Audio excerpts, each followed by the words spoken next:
तो जो अच्छी मिट्टी का जिसमें ठीक से बायोमास का ये सब अच्छे से बना होता है, तो आप उस पे चलोगे ना तो उसका जो स्पॉन्जीनेस है ना वो आपको बता देगा कि इसका गुड रिच कार्बन परसेंटेज है इसमें, ये मिट्टी अच्छी है, ये आपको चलने से पता चल जाएगा।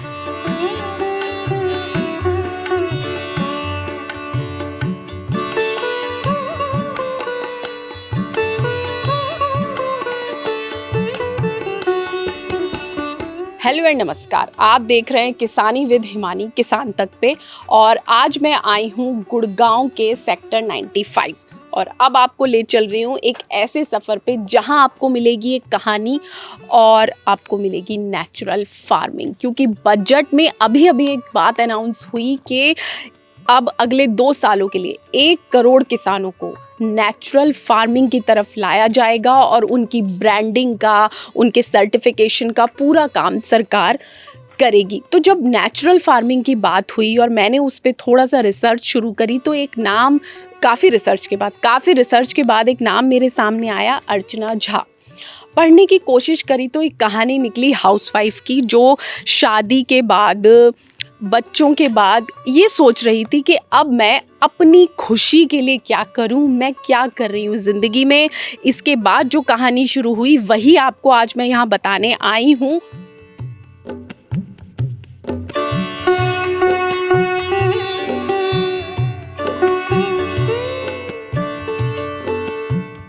तो इस कहानी की जो मेन किरदार हैं वो है एक महिला जो नेचुरल फार्मिंग कर रही हैं और इस 8 एकड़ यानी 8 एकड़ के इस एरिया में सिर्फ नेचुरल फार्मिंग कर नहीं रही हैं, उन्होंने हरियाणा के 4500 किसानों को हाल ही में नेचुरल फार्मिंग की ट्रेनिंग भी दी है। और ये सफ़र पिछले 8-9 सालों से चल रहा है। उन्होंने नेचुरल फार्मिंग की पढ़ाई करने के बाद कुछ और ट्रेनिंग ली और ट्रेनिंग लेने के बाद अब ट्रेनिंग दे रही हैं और नेचुरल फार्मिंग से जुड़े ऐसी कहानियाँ वो बता रही हैं जिन्हें जानना बहुत ज़्यादा दिलचस्प है।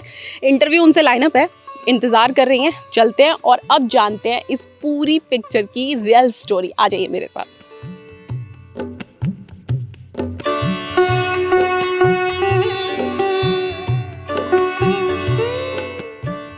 अर्चना जी, बहुत बहुत वेलकम है आपका किसान तक पे। आपका भी बहुत बहुत वेलकम है हिमानी, थैंक यू। और मेरा तो प्रिविलेज है कि मैं इतने अच्छे फार्म में यहाँ आई और देखिए पीछे करौंदे का पौधा हमें दिख रहा है। और करौंदा देखते ही इंटरव्यू शुरू करने से पहले एक बात मुझे याद आ गई, मेरी मम्मी बड़ी अच्छी सब्जी बनाती हैं करौंदे और हरी मिर्च की, और पहली बार लेकिन मैंने ये पौधा देखा है तो मुझे लगा हम यहीं बैठ के इंटरव्यू करते हैं। तो फार्म पे तो बहुत सारा करौंदा का पौधा है। करौंदा के स्वाद के अलावा भी एक दूसरा गुण मैं बताती हूँ। क्या दूसरा गुण ये है कि जब हम नेचुरल फार्मिंग का ये करते हैं और सर्टिफिकेशन के लिए किसी 2 फार्म को सेपरेट करने के लिए कि जनरली अगर उसके फार्म का केमिकल मेरे इसमें ना आ जाए और कैसे ये करें मतलब सेपरेशन के लिए, तो हम करौंदे के पौधों को बॉर्डर्स पे यूज करते हैं। अच्छा, मतलब वो सेपरेटर का काम करता है। का काम भी करता है और उससे मतलब जंगली, चूंकि इसमें छोटे छोटे कांटे होते हैं तो जंगली जानवर या कुछ और इस पे नहीं आता, आपका नेचुरल बाउंड्री हो गया।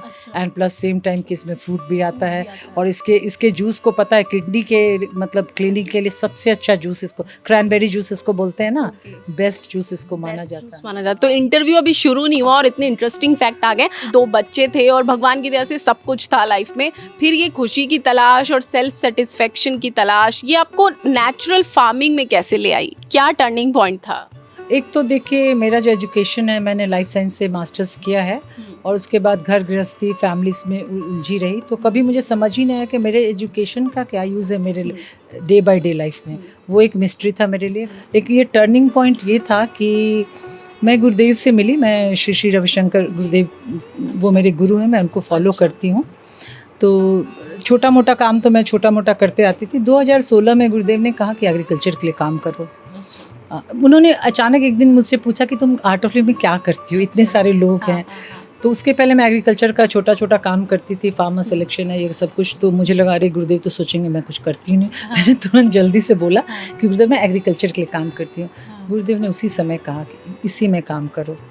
फिर थोड़े दिन बाद मुझे, उस समय तो मैंने बोल दिया, लेकिन मुझे लगा कि मेरा जो लाइफस्टाइल है या जैसे उसमें रहती हूँ, मैंने एग्रीकल्चर तो बोल दिया, कितनी अपॉर्चुनिटी मिलेगी कितनी नहीं मुझे नहीं पता।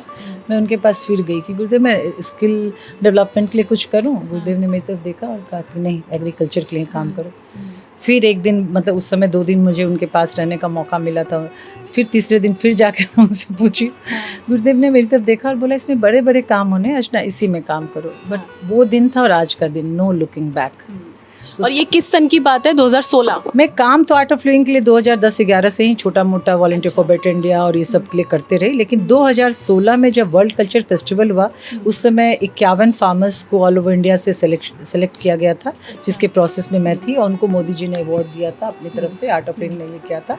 तो उन फार्मर्स से बात करते करते, उनसे मिलते मिलते, उनके रहने का, उनसे बात करने का, तो एक दूसरी दुनिया मुझे दिखी उन लोगों के इसमें। तो 2016 में जब गुरुदेव ने कहा ये कि एग्रीकल्चर में करो, तो आपको तो उस समय तो आता नहीं होगा कि कैसे एग्रीकल्चर में करोगे? नहीं, मुझे देखिए ये तो नहीं आता था कि मुझे ये सब पता था, बेसिक उगता है, ये करता है। हमारा बिहार में मतलब वो जमीन वाला घर है, तो खेती बाड़ी तो मैं बचपन पता था, मतलब खेती बाड़ी का है, लेकिन उसकी मैं पार्ट नहीं थी। मतलब वो कोई और करता था और हम देखते थे कि इतना बूढ़ा धान आ गया, ये आम आ गया, ये सब मेरा काम था, तो ये मैं नहीं समझती थी। लेकिन जब मैंने इसको समझा और जाना, तो फिर मुझे लगा जैसे फिजिक्स, केमिस्ट्री, बायोलॉजी एक साइंस है, वैसे एग्रीकल्चर भी एक साइंस है। तो मेरा एजुकेशन जो है इसने मुझे एक बहुत मतलब, जो बाकी लोगों को नाइट्रोजन साइकिल या बाकी चीज़ अगर 15 मिनट में समझ में आता होगा, तो मुझे 4 मिनट में समझ में आता था। अच्छा। वो प्रोसेस मतलब एक जो एग्रोक्लाइमेटिक जोन या बायोमास या सस्टेनेबिलिटी या जो भी इस तरह की छोटी छोटी चीज़ें हैं, कन्वर्जन, कैसे माइक्रोब्स काम करते हैं, कैसे उनका सिम्बायोसिस है, क्या रोल है, ये सब चीज़ मेरे लिए बहुत इजी था। मतलब वो और बहुत लॉजिकल था, इसलिए मेरे लिए बहुत कन्विंसिंग था। उसे समझना आसान था। तो पढ़ाई कहाँ से शुरू करी? जो आता था वो आता था, फिर आपने शायद ट्रेनिंग भी ली कुछ के, एक फॉर्मल ट्रेनिंग, वो क्या क्या लेवल पे ली और कितनी ली? एक तो जस्ट मैं जब थोड़े बच्चे बड़े हो गए तो फिर मुझे लगा कुछ करना है, तो मैंने जामिया से एनजीओ मैनेजमेंट किया। अच्छा। वो किया तो एक प्रोसेस समझ में आया कि एनजीओ कैसे काम करता है।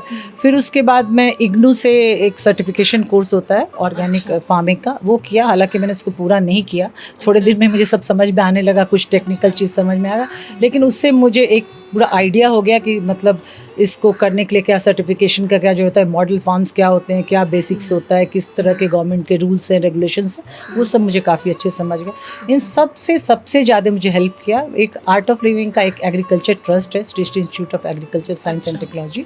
वो हमारा एग्रीकल्चर बेस्ड रिसर्च करता है और अक्रॉस द कंट्री फार्मर्स को हम लोग 2004-05 से ही नेचुरल फार्मिंग में ट्रेन करते आ रहे हैं। हाँ, तो वहाँ एक, लेकिन आप 2016 में हिस्सा बनी उसका? मैं इस ट्रेनिंग का हिस्सा बनी 2018 में। 2016 से मैंने काम शुरू किया, लेकिन formal training doctor Prabhakar Rao हैं, हमारे अभी ट्रस्ट के चेयरमैन हैं, जो रिनाउंड साइंटिस्ट इन एग्रीकल्चर। अच्छा। और उनको सीडमैन भी जानते हैं, मतलब इंडिया के। हाँ।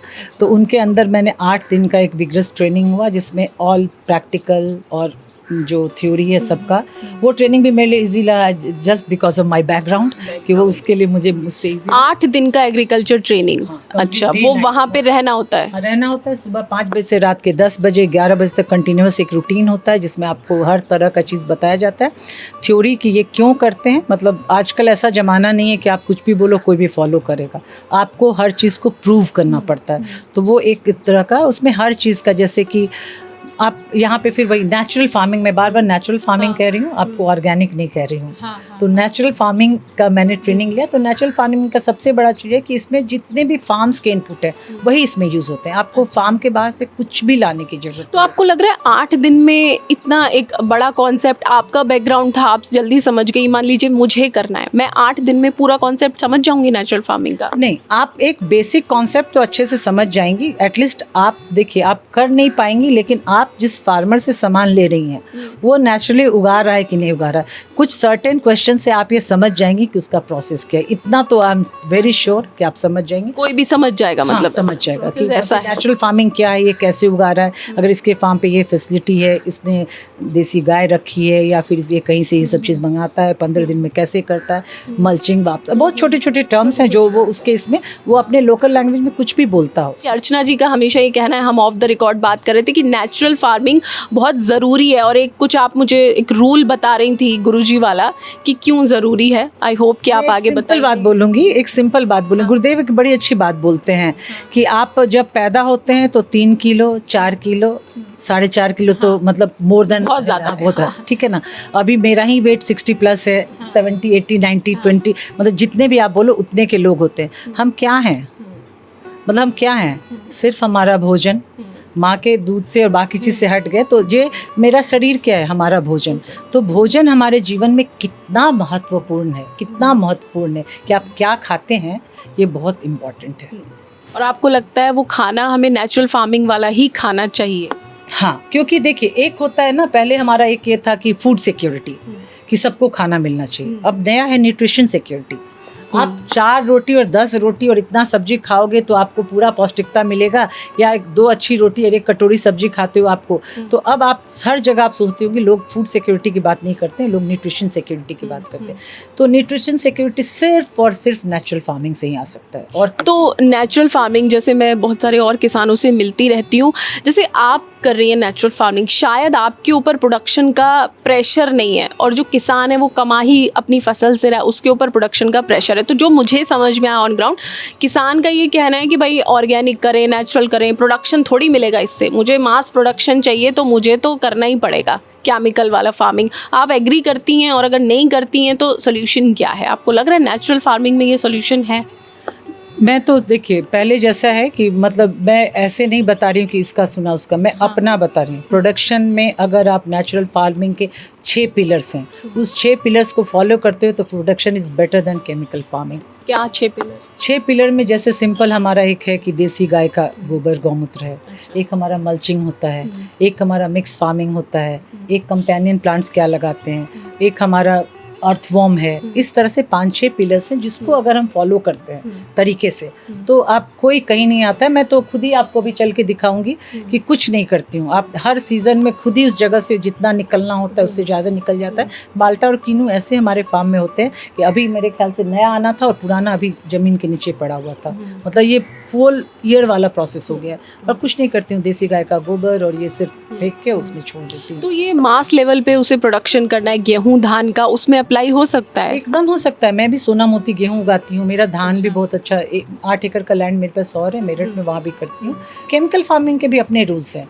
आपको मैं बताऊँ कि जब केमिकल फार्मिंग आप फार्मर से जब बात करोगे, पहले साल अगर वो डालता है तो 3 बोरा यूरिया डालता है, दूसरे साल 6 डालता है, तीसरे साल 12 डालता है। नेचुरल फार्मिंग उल्टा है, पहले बार अगर जीवामृत आपने 15 दिन पर डाला है, अगले साल आपको इससे कम डालना पड़ता है और 2-3 साल के बाद तो मुझे लगता है उसकी ज़रूरत भी नहीं होती है। इतने माइक्रोब्स आपके ज़मीन में आ जाते हैं ऑलरेडी।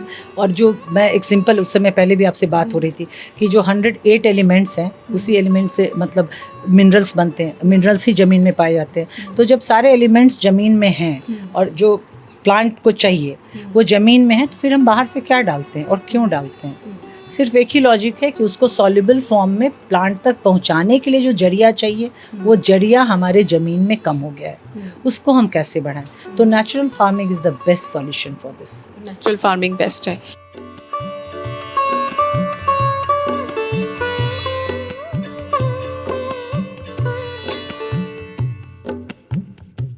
नेचुरल फार्मिंग जामिया से एनजीओ का कोर्स किया, फिर इग्नू से भी पढ़ाई की, फिर आर्ट ऑफ लिविंग का 8 दिन का कोर्स किया और अब आप सिखा रही हैं। तो रिसेंटली आपने 4500 फार्मर्स के हरियाणा को ट्रेनिंग किया एक ग्रुप ऑफ टीचर्स के साथ। तो वो एक्सपीरियंस कैसा रहा? 4500 किसानों को सिखाना और मुझे लगता है ज़्यादा समझाना कि नेचुरल फार्मिंग कितनी अच्छी है और आपको करना चाहिए और नुकसान नहीं होगा, ये एक्सपीरियंस कैसा रहा? ये ना बहुत अमेजिंग एक्सपीरियंस था। और मैं सच बताऊं कि जितने लोग भी ट्रेनिंग में आए थे, ये हम हमारे आर्ट ऑफ लिविंग के ग्रुप ऑफ टीचर्स ने मिलके किया था। हमारे कुछ यंग बच्चे थे और फिर सब ने मिलके किया था ये ट्रेनिंग। तो उसमें मैं ऐसे बताऊं कि मुझे एक दूसरी दुनिया भी देखने को मिली। बहुत सारे लोग थे जो इसको जानते थे और मानते थे लेकिन करते नहीं थे। मतलब किसान थे जो जानते थे कि नेचुरल फार्मिंग है, करते नहीं थे। क्यों? कुछ थे ऐसे जो सिर्फ अपने लिए करते थे, लोगों के लिए नहीं करते थे। अच्छा। एक तो ये थोड़ा सा मुझे लगा हरियाणा में, जैसे ये स्पेशली गुड़गांव में, ये शहर के नजदीक थे, सबका 2 काम था। मतलब ऑफिस जाते थे और पार्ट टाइम ये था, पार्ट टाइम खेती। अच्छा। तो खेती पे भी मतलब किसान भी अपने अंदर मजदूर रखे हुए थे। तो ये सब एक बेसिक चीज था। लेकिन उनको ये समझ में था, मतलब महिलाएं तो बहुत चीज से कनेक्ट कर पाई और इस तरह से कि जो खाने में केमिकल है उसका क्या इफेक्ट हो रहा है, कैसे किसी के बच्चे में के पेट में रेगुलर दर्द हो रहा है, फिर उसने खाना चेंज किया तो कैसे चेंज हुआ, तो ये सब उनके मन में समझ में आ रहा था। और बहुत सारी स्पेशली महिलाएं बहुत अच्छे से कन्विंस हो रही थी कि दीदी मैं अपने घर के आंगन में ये तो उगा लूंगी, मैं इसमें उगा लूंगी, अगर पूरा मेरा आदमी नहीं मानेगा तो मैं इतना कर लूंगी। तो वो एक बहुत मतलब स्वीट जेस्चर सब लोगों का दिखा, महिलाओं का।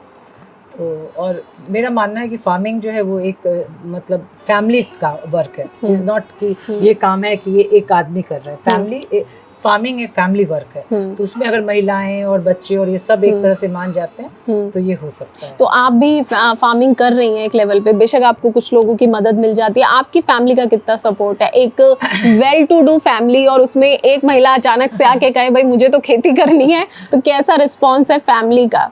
नहीं, मेरा तो थोड़ा सा देखिए फैमिली में ये था, लेकिन मैं जो कर रही थी उसको सब लोगों को एकदम नहीं समझ में आ रहा था कि इसके पास दूसरे लाइफ का इतना बड़ा ऑप्शन है कि जिस दोपहर में बैठ के ये कहीं और कुछ कर सकते हैं। दोपहर में ये सर खपा के मिट्टी में घुसी पड़ी है, गोबर में गाय को नहलाने में पड़ी है। तो सब लोगों को मैं थोड़ा अजीब तो लगती थी अपने फैमिली में, लेकिन अभी आने वाले मतलब कुछ समय में सबके नज़र में एक रिस्पेक्ट है। बच्चे मेरे बहुत मतलब अच्छे से करते हैं। मेरे हस्बैंड भी मेरे सामने तो नहीं मानते हैं लेकिन मैं जानती हूँ कि उनको लगता है हमेशा, जिससे बोलते हैं अर्चना हार्ड वर्किंग है, जो ये करती है वो सब मानते हैं। मतलब उनको कन्विंस करना पड़ता है। घर में कोई डिनर पे आता है तो जो भी हमारे डिनर टेबल पे, डाइनिंग टेबल पे जो भी रहता है उसको सब बहुत प्राइड से बताते हैं कि ये हमारे खेत का है, नेचुरली उगा हुआ है। तो ये सब मिलता है। तो कुछ बीवियां मतलब घर पे बनाती हैं, अर्चना जी वो बीवी है जो घर पे उगाती हैं उगा के हस्बैंड को और बच्चों को खिलाते हैं। तो ये एक लग्जरी है। अभी आपने एक बात मुझे कही कि किसी के बच्चे के पेट में दर्द हो रहा है कुछ खा के,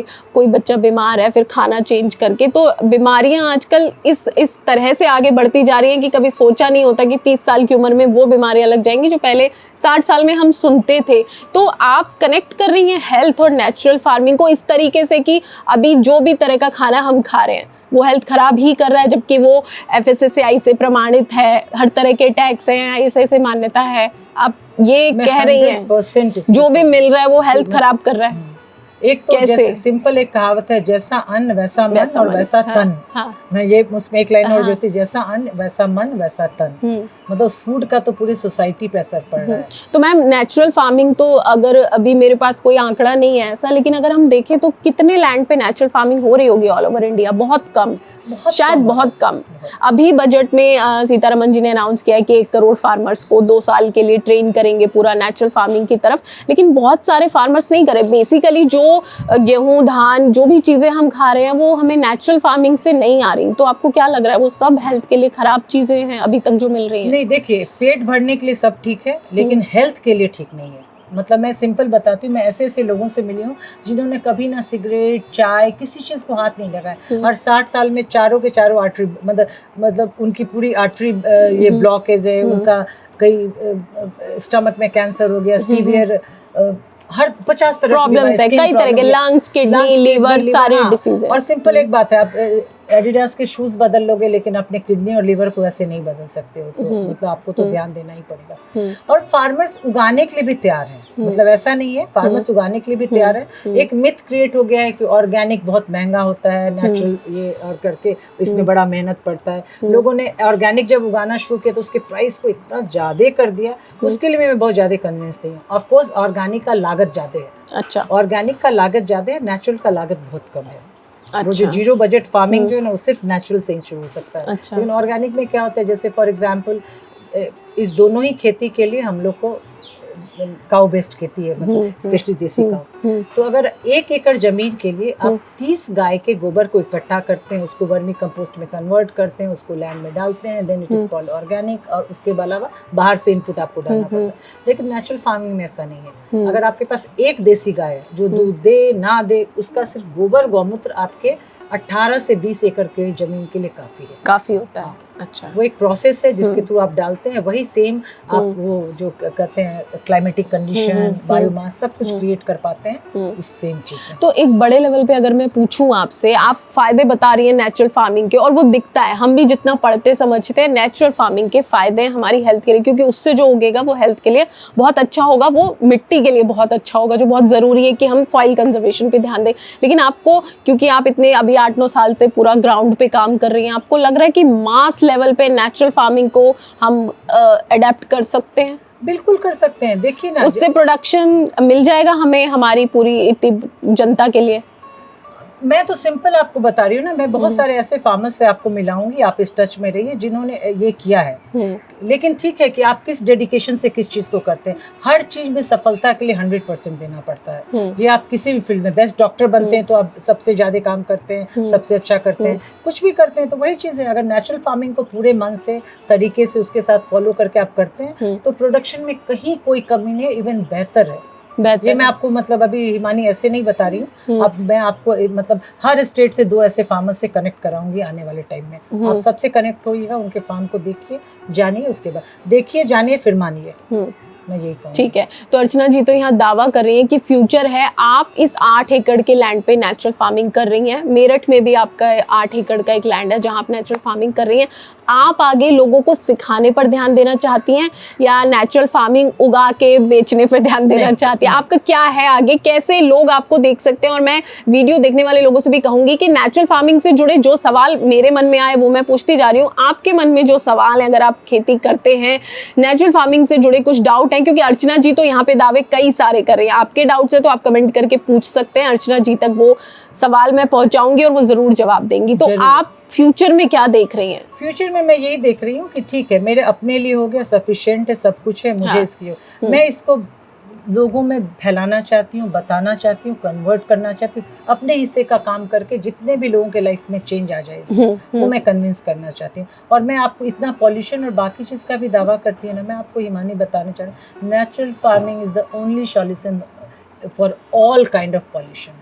अच्छा, मतलब आप अगर मिट्टी को शुद्ध करते हैं, आपकी पानी शुद्ध होती है, आपका जल शुद्ध होता है, आपका अगर आप केमिकल नहीं चाहिए, आपका हवा शुद्ध होता है। हर नेचुरल फार्मिंग ही एक ऐसा तरीका है जिससे आप बहुत सारे एक साथ बहुत सारे फैक्टर्स को आप ठीक कर सकते हैं। एक बार ये चेन आप थोड़ा सा और खोल के समझा दें ये लोगों को कि कैसे पूरी नेचुरल फार्मिंग की जो एक सर्कल है वो पूरे इन्वायरमेंट से लेके और हम तक, जो आपने कहा कि हम क्या है, हमारा जो भी वजन है 40, 50, 60, वो क्या है, वो पूरा इस मिट्टी से ही बना है जो हमने खाना खाया। तो नेचुरल फार्मिंग का वो साइकिल क्या है, एक बार आप बता दें।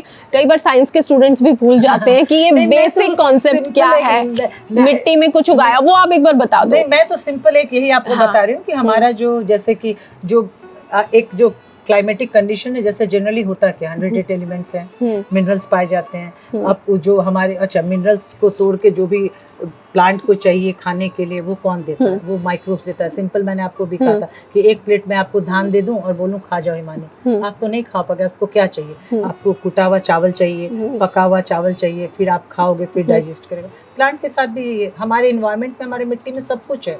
फिर सिर्फ इसको कन्वर्ट करने के लिए जो माइक्रोब्स चाहिए उसकी संख्या दिन प्रतिदिन हम कम करते जा रहे हैं, केमिकल्स जमीन में डाल डाल के। और नेचुरल फार्मिंग से वो बढ़ते हैं। नेचुरल फार्मिंग से बढ़ते हैं। जैसे कि देखिए, हम तो देसी गाय को ये करते हैं, तो देसी गाय का जो काउडंग है, आपको मतलब 1 ग्राम में करीब 3 करोड़ से ज्यादा माइक्रोब्स इसमें पाए जाते हैं। अच्छा, देसी गाय के। और वही जो माइक्रोब्स हैं वही इस एलिमेंट्स को, जो मिनरल्स हैं, उसको कन्वर्ट करके इसको प्लांट को सॉल्युबल फॉर्म में फूड देते हैं। उसके बदले प्लांट उनको ग्लूकोज का एक मॉलिक्यूल देती है। अच्छा। सिंपल एक प्रोसेस है। अच्छा। तो अगर हम इसमें सारे मिनरल्स हैं, सब कुछ है, और यहाँ पे उस जितने नंबर में माइक्रोब्स हैं वो क्रिएट कर दें, वो अच्छा हेल्दी उस प्लांट को जानेंगे, तो फिर आपको बाहर से किसी चीज़ की क्या जरूरत नहीं पड़ेगी। सिंपल प्रोसेस है। अगर जैसे सिंपल मैं इस फार्म की बात करती हूँ, यहाँ मैं सब कुछ उगा लेती हूँ, मेरे पास कुक है, बायोगैस से गैस चल रहा है, खाना बना है, सोलर पैनल से बिजली आ रही है, फिर मुझे किसी बाहर की चीज़ की क्या ज़रूरत है? हाँ, और फिर इससे मैं कोई पॉल्यूशन नहीं क्रिएट कर रही हूँ, हेल्थ के लिए अच्छा है। जिस चीज़ में जिस मात्रा में जो न्यूट्रिशन चाहिए, सिर्फ नेचुरल फार्मिंग से ही उस प्रोडक्ट में वो सामान आता है। अदरवाइज कोई ना कोई डिफिशियंसी होती है। एंटीबायोटिक खाते हो ना, जब एंटीबायोटिक खाते हो, एंटीबायोटिक का डोज खत्म होता है, कैसा मन हो जाता है? भूखी खत्म हो जाती है, क्योंकि वो आपके अच्छे और बुरे दोनों तरह के बैक्टीरिया खत्म कर देता है ना। नेचुरल फार्मिंग में ये नहीं है। और गुड बैक्टीरिया वाली हाँ, चीज है हाँ, बस। और मैं एक आपको ये भी, जैसे आपने बोला ना कि कैसे सिंपल एक सर्किल है, हाँ, वो circle, वाटर, एयर, मतलब हम 3 तरह के पॉल्यूशन हाँ, अपार्ट फ्रॉम साउंड बिल्कुल। एंड आउट बात करते हैं। अगर हम मिट्टी में नहीं डालते हैं कोई भी केमिकल, मिट्टी से जो भी पानी जो इसमें ग्राउंड के अंदर जाता है, तो ग्राउंड में अगर साफ पानी जाएगा तो नदियों में साफ पानी जाएगा, समुद्र में पानी साफ जाएगा, ठीक है। अगर एयर में हम कोई भी केमिकल ऐसे करके स्प्रे नहीं करते हैं और वो हवा में नहीं जाता है, मतलब इस तरह से जो पोल्यूशन का चीज, तो एयर आपका पॉल्यूट नहीं होता। मतलब स्पेशली किसी भी चीज से ज्यादा अभी भी पूरे धरती पे तो सबसे ज्यादा एग्रीकल्चर लैंड है, एग्रीकल्चर लैंड। अगर पूरे एग्रीकल्चर लैंड को हम केमिकल फ्री करते हैं तो आपको नहीं लगता है कि पॉल्यूशन का एक बहुत बड़ा चीज हम टेक केयर कर सकते हैं। और जो सबसे बड़ी समस्या है इस समय। अच्छा हाँ, ये सर्टिफिकेशन की एक बात हो रही थी कि अगर आप नेचुरल फार्मिंग कर रहे हैं और कुछ उगा रहे हैं तो वो सर्टिफिकेशन क्या है, ये मुझे लगता है एक बहुत नॉलेज वाली चीज होगी। एक बार चलते चलते ये और आप बता दें। सिंपल एक बात क्या ये है ना, जैसे कि आप सोना जाते हो हाँ। और आपको ज्वेलर बोलता है देखो ये हॉलमार्क है ना, हाँ, तो हाँ। आप समझ जाते हो। अदरवाइज सोना को ना आप पहचानते नहीं हो, है। जो वो हाँ, बोलता है हम मानते जी। हैं। हम हॉलमार्क से, क्योंकि गवर्नमेंट ने गारंटी दी है कि अगर हॉलमार्क है तो ये प्योर है। सेम वैसे ही गवर्नमेंट के कुछ सर्टिफिकेशन के प्रोसेस हैं। अच्छा। विद इन इंडिया एक पीजीएस है, NCOF, national council of organic farming का पीजीएस है, पार्टिसिपेटरी गारंटी स्कीम इसको बोलते हैं। तो वो एक सर्टिफिकेशन का प्रोसेस होता है। जनरली वो 3 इयर्स का होता है, जिसमें कन्वर्जन में, लैंड के कन्वर्जन में टाइम लगता है 3 साल का, जिसमें आपका केमिकल फ्री करते हैं, बहुत तरह के जो प्रोसेसेस है वो करते हैं, और 3 साल में आपका जो है लैंड से सारा केमिकल का रेसिड्यू खत्म हो जाता है। और फिर गवर्नमेंट उस लैंड को सर्टिफाई कर देती है कि ये जो लैंड है ये केमिकल फ्री है, इसको जैविक भारत का एक ही देती है। उसके लिए गवर्नमेंट का पोर्टल है, उस पोर्टल पे जाकर रजिस्टर करते हैं। उनका एक स्कीम है जिसमें हम बताते हैं 5 फार्मर, एक प्रोसेस है, एक डायरी मेंटेन होता है, आपस का एक दूसरे का ये करते हैं। लास्ट में हम मिट्टी की जांच करते हैं और वो करते हैं। और कोई भी बोलता है ना कि मेरा प्रोड्यूस ऑर्गेनिक है या प्रोड्यूस नेचुरल, जनरली लैंड अच्छा है तो उसमें जो भी उगा है वो अच्छा ही होगा। हाँ, तो 3 साल का प्रोसेस है। गवर्नमेंट की तरफ से 3 साल है, लेकिन बहुत सारे लोग पहले से भी कर रहे हैं। इसमें एक फास्ट स्कीम भी है जिसमें भी मतलब कुछ उसके प्रोसेस हैं जो हम जल्दी करते हैं, तो विद इन ईयर भी हो जाते हैं। तो ये हमको करना चाहिए और सबको करना चाहिए। और अगर मैं अचानक से नेचुरल फार्मिंग करने लगूं, मान लीजिए मैं एक किसान हूं, नेचुरल फार्मिंग शुरू कर दी, तो मैं वो प्रोडक्ट तभी उस तरह से बेच पाऊंगी जब मेरे पास सर्टिफिकेशन होगा, ऐसा है? 3 साल का सर्टिफिकेट होता है। पहले ईयर में भी आपको एक पहला फर्स्ट ईयर का मिलता है, C1, C2, C3, तो आप प्रोडक्ट पे आप लगा सकती हैं, जिससे कि सबको पता चल जाएगा, जो जानकार लोग हैं, कि अंडर प्रोसेस है। मतलब अभी जो उगा है इसमें कोई केमिकल नहीं है, इसके पहले था, लेकिन इसके लैंड से अभी धीरे धीरे केमिकल हट रहा है। तो ये बात हम उन लोगों को भी बता सकते हैं जो आजकल खरीदना शुरू कर चुके हैं नेचुरल प्रोडक्ट्स, तो वो सर्टिफिकेशन जरूर देखें। देखिए ना, आप जब डब्बा उठाते हैं इस पे तो देखिए जैविक भारत का सर्टिफिकेशन को आप चेक कीजिए। इसके अलावा एक पीजीएस के थ्रू आप पूरे ऑल ओवर इंडिया में आपको कोई इसका नहीं है। इसके अलावा NPOP थर्ड पार्टी सर्टिफिकेशन होता है। इस तरह का जब आप करते हैं तो उससे आप सामान को एक्सपोर्ट कर सकते हैं, ये सब भी कर सकते हैं। बहुत तरह के सर्टिफिकेशन है। ये गवर्नमेंट ऑफ इंडिया का बहुत अच्छा एक जो पीजीएस सर्टिफिकेशन है, ये बहुत अच्छा एक इनिशिएटिव है और बहुत अच्छा काम कर भी रही है। मैं इसमें जो देखती हूँ, जो मतलब उस ऑफिस में जाती हूँ, ऑफिसर्स और बाकी लोग बहुत मतलब पूरे जोर से 100% चाह रहे हैं कि लोगों का सर्टिफाई हो जाए, किसानों को हेल्प मिले। मतलब ऐसे तो आउट ऑफ वे में जाके बोल रही हूँ कि पिछले 5-6 साल में मतलब एक नया आयाम आया है फार्मिंग के लिए, नेचुरल फार्मिंग के लिए। मतलब वो मैं तो ये है अर्चना झा। इनकी वैसे उम्र पूछनी नहीं चाहिए, मैंने पूछ ली, फिर भी बताया इन्होंने, सच सच बताया। आई थिंक कि 53 इयर्स की ये हैं, 53 साल की हैं। पिछले 8-9 साल से इन्होंने अपनी लाइफ को जिस तरह बदल दिया है, वो सिर्फ इनकी लाइफ नहीं बदल रहा, वो कई लोगों की और लाइफ बदल रहा है, बदल चुका है और बदलने वाला है। हम भी बदल सकते हैं एक दूसरे की लाइफ। अच्छा खाएं, अच्छा उगाएं, क्योंकि किसान भी हमें देख रहे हैं और आप देखते रहिए किसान तक।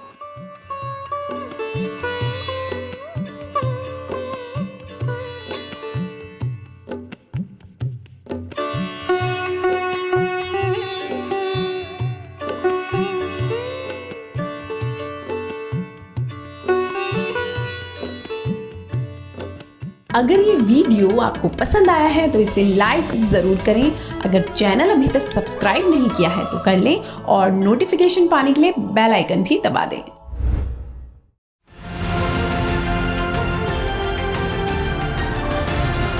किसान तक खाना है तो उगाना है, किसान तक खाना है तो उगाना है, किसान तक खाना है तो उगाना है, किसान तक खाना है तो उगाना है, किसान तक खाना है तो उगाना है, किसान तक खाना है तो उगाना है।